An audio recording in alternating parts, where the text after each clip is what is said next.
Hello' everyone. আজি কেইদিনমানৰ পৰা মোৰ ছোৱালীজনীয়ে একেবাৰে ভাত খাবলৈ ইচ্ছা কৰা নাই।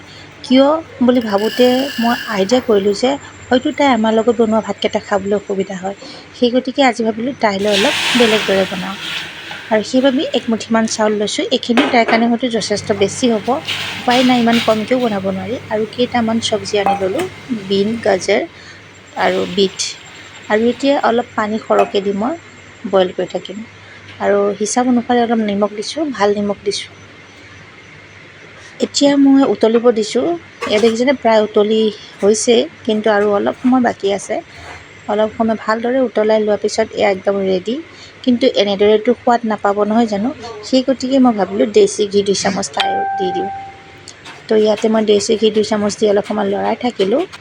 তাৰপিছত তাইলৈ বুলি মই 2 চামুচ উলিয়াই লৈছোঁ, কাৰণ তাই সৰু একমুঠিমান পেটটোত আৰু কিমান ধৰিব, 2 চামুচেই তাই যথেষ্ট।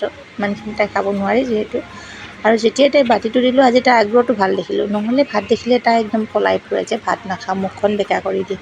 তো মাকবিলাকৰ সঁচাই বহুত চিন্তা হৈ যায় যে ল'ৰা ছোৱালী ভাত নাখালে কি খাব। বাহিৰা বস্তু আপুনি কিমান দিব, ফল মূল কিমান কিনিব নহয় জানো। তো সেয়ে আজি মোৰ ভাল লাগিলে, তাই একদম সন্তুষ্টি হৈছে। আৰু তাই দেখিছেনে বাৰে বাৰে নিজে চামুচখন লয়। অলপ ভয়ো লাগিছে চামুচ পোৱাত মুখত লগাই ল'ব, কিন্তু চেষ্টা কৰিছে যিহেতু অলপ এৰিও দিছোঁ।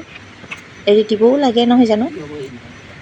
তো সেয়ে যদিহে আপোনাৰ শিশুটিও এনেদৰে খাবলৈ নিবিচাৰে, তেন্তে চাবচোন এনেদৰে এক্সট্ৰাকৈ অলপ সিহঁতৰ বাবে বনাইকৈ, কিজানিবা খায়।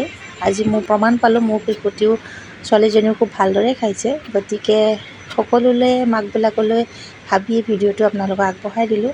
যদি ভাল লাগে নিশ্চয় লাইক এটা কৰিব বুলি আশা কৰিলোঁ। তো আজিলৈ ইমানতে ৰাখিছোঁ। বাই বাই সকলোকে।